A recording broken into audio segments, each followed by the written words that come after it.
Hello दोस्तों, आज हम लोग इस वीडियो में कन्वेंशनल लोकोमोटिव में जो ऑक्सिलरी पावर सर्किट होता है उसके बारे में जान लेंगे। हम लोग पहले वीडियो में फीडिंग पावर सर्किट के बारे में जान लिए थे। तो लोगों का डीजे से ये TFW मेन वाइंडिंग तक हो गया था हमारा फीडिंग पावर सर्किट। तो देखिए, फीडिंग पावर सर्किट तो हम लोग देख लिए थे। अब आज हम लोग देखेंगे ऑक्सिलरी पावर सर्किट। तो पहले देखिए, ये TFWR के बगल में एक वाइंडिंग दिया हुआ है जिसको हम लोग बोलते हैं ऑक्सिलरी वाइंडिंग, और उसका अलग एक नाम है TFWA। तो ये दो कॉइल हमारा क्या रहता है ना, ट्रांसफार्मर का अंदर ही रहता है।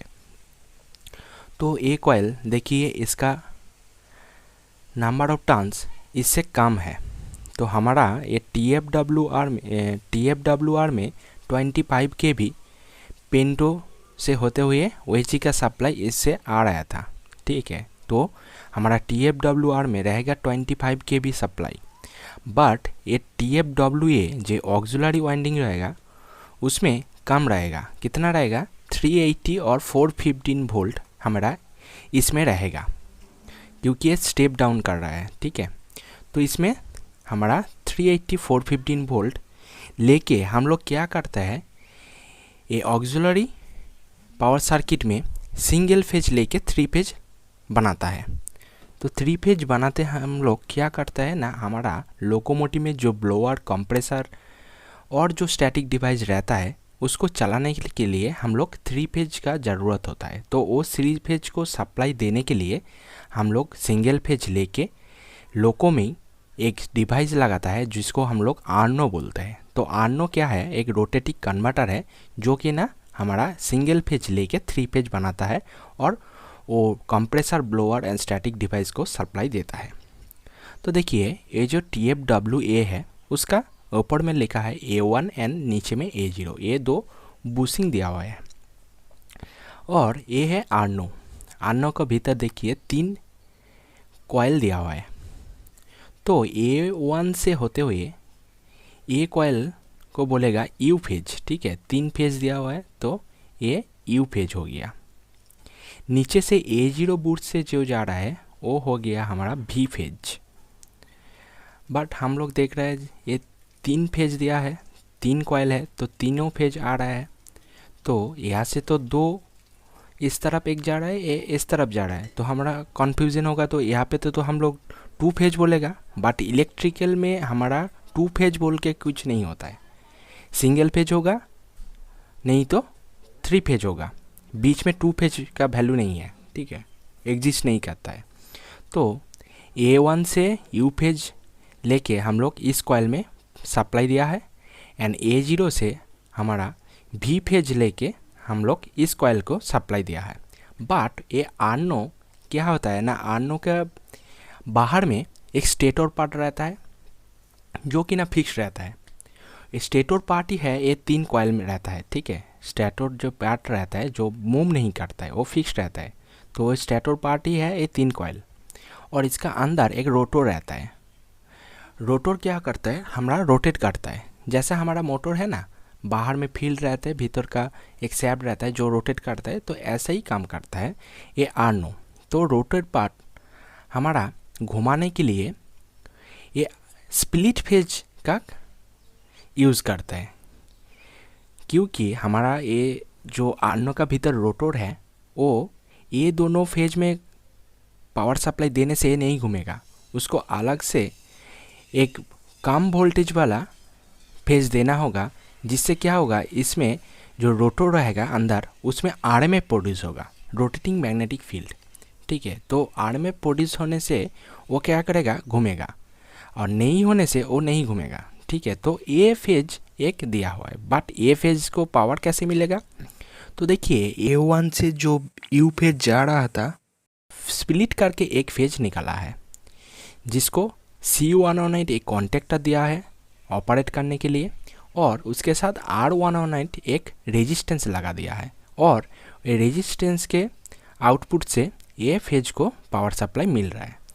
तो ये तीनों फेज में देखिए, ये A1 से U फेज में जो कॉइल में जा रहा है और A0 से V फेज होकर इस कॉइल में जो पावर सप्लाई जा रहा है, तो वो दोनों में वोल्टेज सेम रहेगा, बट ये जो डब्ल्यू फेज जो आ रहा है इस कॉइल में वोल्टेज कम रहेगा, क्योंकि यहाँ पे R11 ने एक रेजिस्टेंस लगा दिया है, जिससे क्या होगा, वोल्टेज ड्रॉप हो जाएगा। तो वोल्टेज ड्रॉप होने से क्या होगा, हम लोग बोला जो आर्नो सेंस करेगा, यहाँ पे जो वोल्टेज तीनों जो कॉइल है उसमें सेम नहीं है, तो वो सेंस करके क्या करेगा, RMA प्रोड्यूस करेगा रोटर में, एंड रोटर घूमेगा। तो देखिए हमारा ये तीनों फेज जो वोल्टेज डिफरेंस कर रहा था वो रोटर को घुमा रहा है। अब रोटर हमारा रोटेट होना स्टार्ट कर दिया। तो रोटर स्टार्ट होने के बाद क्या करेगा, हमारा बाहर में जो स्टेटर रहता है, उस स्टेटर में तीनों जो फेज का कॉइल दिया हुआ है, तो ये दोनों को बोलेगा मोटरिंग फेज और इसको बोलेगा जनरेटिंग फेज। तो रोटर घूमना स्टार्ट होने के बाद हम लोग इस फेज को ऑफ कर देंगे, ठीक है, पावर सप्लाई देना ऑफ कर देंगे। तो क्या होगा, रोटर जब घूमेगा तो ये तीनों फेज में वो मैग्नेटिक इंडक्शन करेगा, जिस कारण से इस तीनों फेज में पावर हमारा जनरेट होगा। जनरेट होके हमारा इस तरफ से जाके इस तरफ से तीनों फेज बनेगा। तो ये कैसे काट ऑफ होगा ये देख लेते हैं। C11 तो हमारा अभी तक जुड़ा हुआ था, तो पावर सप्लाई हमारा डब्ल्यू फेज होते हुए इस कॉइल में जा रहा था। तो एक QCVR एक रिले रहेगा, ये आर्नो का न्यूट्रल पॉइंट से लगा हुआ रहता है और डब्ल्यू फेज से जुड़ा रहता है, उसके बीच में QCVR रहेगा, न्यूट्रल फेज एंड डब्ल्यू के बीच में। तो QCVR क्या करता है, आर्नो का रोटर जब घूमता है, और रोटर घूमने के टाइम हम लोग बोला जो ये तीनों फेज में पावर प्रोड्यूस होता है, तो वो जो वोल्टेज प्रोड्यूस होता है वो 155 से 160 वोल्ट होने से एक QCVR का जो AC कॉइल है वो एनर्जाइज हो जाता है। वो कॉइल एनर्जाइज होने से हमारा इसका देखिए AC का एक इंटरलॉक दिया है, जो क्या होता है ना, क्लोज हो जाता है।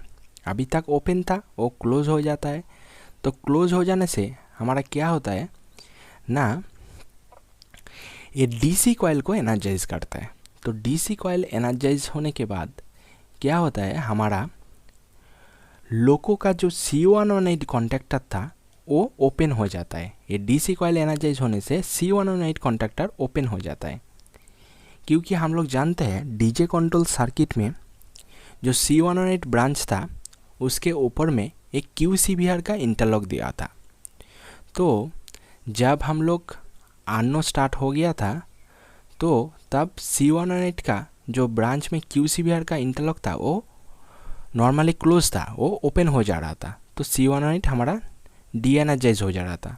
तो ये काम इसे हो रहा है, इसीलिए C118 हमारा खुल जा रहा है। तो C118 खुल जाएगा तो हमारा देखिए ये डब्ल्यू फेज वाला जो कॉइल है उसमें पावर अब नहीं जाएगा, बट A0 से V phase and U phase में पावर जाएगा, और A फेज हमारा पावर नहीं जाएगा। बट हमारा रोटर तो घूम रहा है, अब तो हमारा स्टार्टिंग फेज दे के हमारा जो रोटर है उसको घुमा दिया है, तो वो घूमेगा।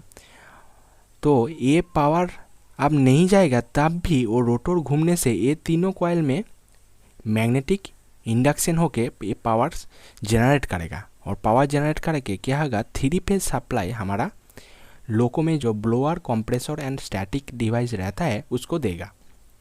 तो क्या हुआ, हमारा U phase and V phase तो ऐसे ही पावर सप्लाई इस तरफ से आ रहा था, बट ये W फेज हमारा क्या करेगा, रोटर से मैग्नेटिक इंडक्शन के कारण से एक फेज बना के हमारा पावर अब दे रहा है। तो लोको में क्या हुआ, हमारा सिंगल फेज लेके ये आर्नो 3 फेज हमारा जो ऑक्सिलरी मोटर रहता है और स्टैटिक डिवाइस को मिल रहा है। और देखिए ये जो ऑक्सिलरी पावर सर्किट है उसको प्रोटेक्ट करने के लिए एक रिले रहता है जो QOA, वो ऑक्सिलरी पावर सर्किट का अर्थ फॉल्ट रिले है। तो ये अर्थ फॉल्ट रिले हमारा बैटरी का पॉजिटिव एंड आर्नो का जो न्यूट्रल पॉइंट रहता है उसके बीच में जुड़ा रहता है। तो इसमें कोई खराबी हो जाने से हमारा एक उसका आइसोलेशन स्विच दिया रहता है HQOA। तो इसका 1 में जब रहेगा तब हमारा QOA से कम चलेगा। QOA हमारा काम में रहेगा। बट क्यूओए हमारा ख़राब हो जाने से ये एच क्यूओ को 0 में कर देना होगा। तब क्या होगा, कोई भी अर्थ फॉल्ट होने से ये जो रेजिस्टेंस है आर क्यूओए उसमें चला जाएगा। तो और देखिए यहाँ पे क्यू एल ए दिया हुआ है। एक क्यू एल ए हमारा क्या है, ऑक्सिलरी पावर सर्किट का ओवर करंट रिले है। ये ओवर करंट रिले हमारा क्या होता है, हमारा ऑक्सिलरी पावर सर्किट का ओवर करंट से प्रोटेक्ट करता है। तो ओवर करंट से प्रोटेक्ट करने के लिए यहाँ पे देखिए इस जो वी फेज एंड आर के बीच में लगाया गया है। तो ये क्या करता है, हमारा नॉर्मली डी एनर्जाइज में रहता है। जब इससे पावर सप्लाई हमारा ज़्यादा करंट जाता है तब ये एनर्जाइज हो जाता है। तो WAG5 लोगों में 1400 एम्स एंड WAG7 लोगों में 2000 एम्स में ये क्या होगा, एनर्जाइज हो जाएगा। तो ये एनर्जाइज हो जाने से हमारा डीजे सर्किट में जो MTDJ ब्रांच होगा तो उसमें इसका इंटरलॉक दिया जाता है। तो वो इंटरलॉक खुल जाएगा तो डीजे ट्रिप कर जाएगा। और एक रिले है Q30 जो कि है ना नो और लो वोल्टेज रिले, जिसको हम लोग यू एंड वी फेज के एक्रोस में लगाता है। तो पहले हमारा जब लोगों को एनर्जाइज किया तब आरनो स्टार्ट होने के बाद ये क्या होगा, हमारा Q44 ब्रांच में ऊपर में रहेगा। तो डीजे क्लोज होने के बाद ये Q30 हमारा एनर्जाइज होके रहेगा। इसका जो इंटरलॉक है यहाँ पे देखिए, यहाँ पे Q45 का एक इंटरलॉक दिया हुआ है। तो Q45 का इंटरलॉक क्या होता है, हम लोग जब BLR डीजे प्रेस करके रखते हैं 4 सेकंड के लिए तब ये क्लोज होता है।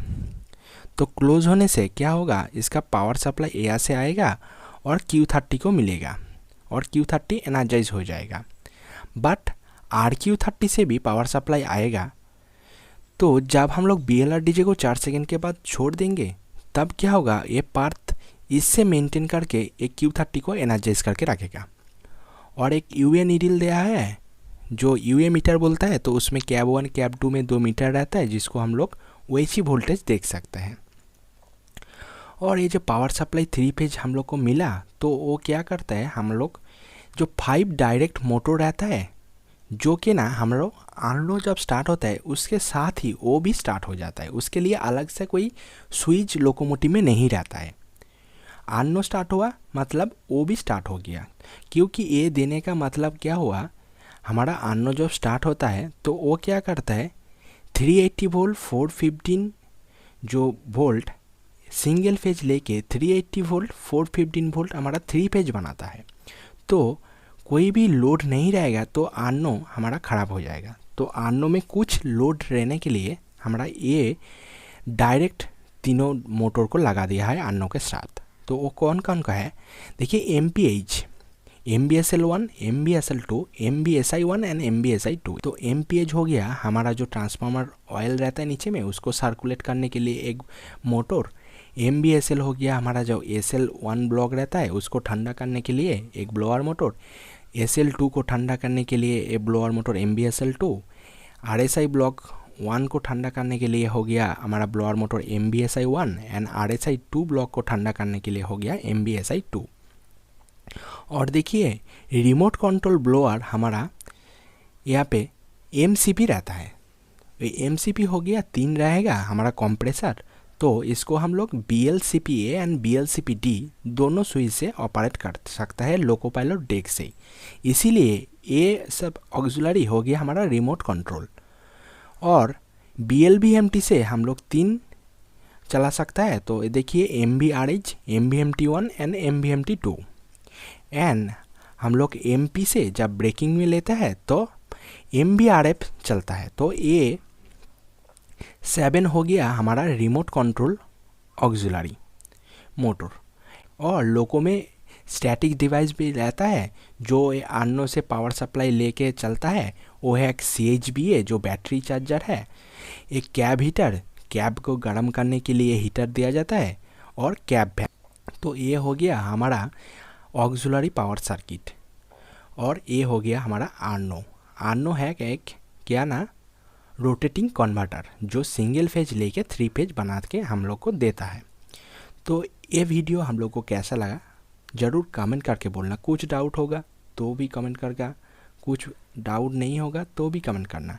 कमेंट करने से मेरे को अच्छा लगेगा, मोटिवेट मिलेगा। वीडियो अच्छा लगा तो वीडियो को लाइक कर देना, चैनल को सब्सक्राइब कर देना। मिलते हैं नेक्स्ट कोई वीडियो में, नेक्स्ट कोई इंटरेस्टिंग टॉपिक के साथ।